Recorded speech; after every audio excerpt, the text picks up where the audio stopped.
All right, this is what we got today. We got an Underboost code on a late model 6.7 Cummins P0299. So check engine light was a complaint. Unlike the eco-diesels, when you set Underboost code on the eco-diesel, like in the previous video I made, you're actually usually not going to get serious lack of power. Eco-diesel, you're going to have no boost for the most part until you get that code cleared out by somebody, or you drive it a few drive cycles, which can be really hard to do when it has no boost. So fortunately for Cummins customers, the Underboost code is a lot more forgiving for the customer. All right, well, if you look at the trouble chart, it says airflow threshold is not correct. So what that really means is our air density is not correct. Well, we don't just use a boost sensor. We use a mass airflow. We use a baro sensor. We use a boost sensor. And I'm sure there's other sensors they're not talking about, but those are the main ones. And they're right behind me on the screen here. Mass airflow and baro sensor are located on the air filter lid. So I first want to plug into the vehicle. I look and I find two codes, Underboost, obviously, but there's a P203F, which is DEF, fluid level low. Real common to see that code. Not usually a problem. It can be a problem if you run out and then you go into limp mode, but that's not what we're focusing on. That's not what his check engine light was about.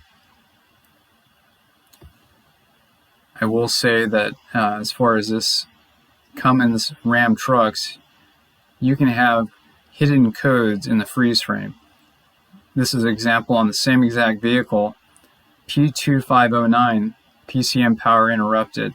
Basically, customer tried to disconnect the battery to clear the codes is what I suspect. That usually is an indicator that somebody was just trying to fix it on their own. It happens a lot with fleet vehicles. Fleet mechanics, I don't think they're aware that disconnecting the battery on a modern vehicle, usually doesn't clear the codes anymore.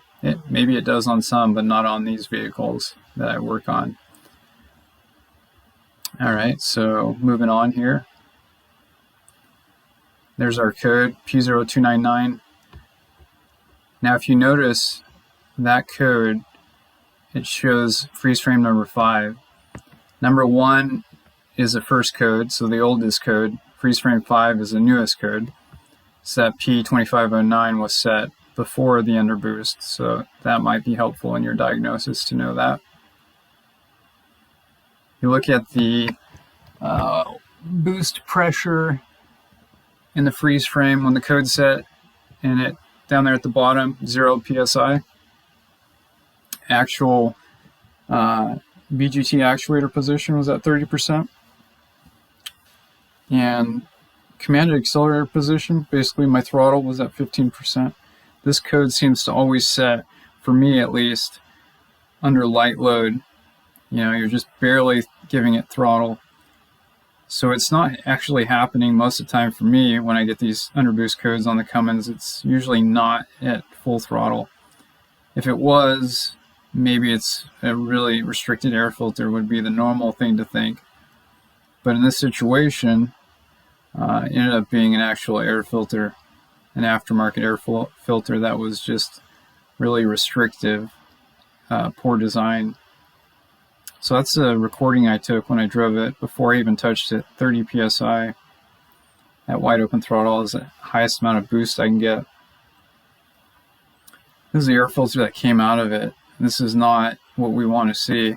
We don't want to see thick glue like that restricting airflow. We don't want to see a smaller surface area of element. So there's a lot of rubber taking up that space instead of filter material, I'm sure to save money. The one on the right was the aftermarket one that was causing the check engine light Underboost code. The one on the left is a replacement. The OEM replacement is really hard to come by. It's been on a huge back order, so try and get the best one you can. This air filter too that was in it had no part number, it had no brand name. If you look there, the pleats are folded over, that's going to cause air turbulence. These engines pull a lot of air, so little things like that are just signs that you need to not use the air filter. Find a different brand, better brand air filter. Not sure where they picked this one up, but this is also hard to explain to a customer that the air filter is causing an underboost, especially when it's set at light throttle. So I don't know if it's causing a weird pressure drop in the air filter housing where the mass airflow and baro sensor are at, but the flight recording, I took that after the air filter replacement with the better air filter, and we got 1.5 psi more boost, so a little bit of improvement. That could be, that's could be just kind of a glitch or a fluke. It's hard to say. I mean, overall the boosts seem to match up between before and after, but something's going on with the airflow restriction. I think it's skewing the mass airflow reading at really light load, because that seems to be, again, when the code sets quite often.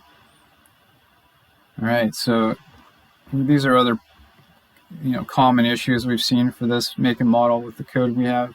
Software update being the fix, engine air filter, boost leak, internal boost leak at the EGR valve.